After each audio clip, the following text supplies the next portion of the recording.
What's up, YouTube? 2019 Kia Sorento. I'm showing you how to reset the maintenance light today. Anyways, if you haven't subscribed to my channel, please subscribe so I can continue to make videos like this to make your life easier. Let's get started. First, you can just come over your steering wheel controls and that little button that looks like a page. Just push it again. And you're going to get to this menu. Scroll up and down to wherever you want to go, but we're going to service interval. Then we're going to press the OK button. We're going to scroll down to reset, and then we're going to hit OK, and you're going to be able to go up and down with these arrows to hit yes or no, hit OK, just like that.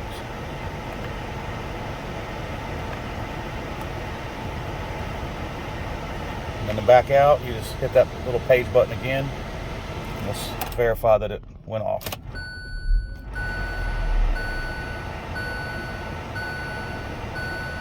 Boom, just like that. Screen ain't popping up no more with service. Y'all have a good day. Subscribe. Peace out.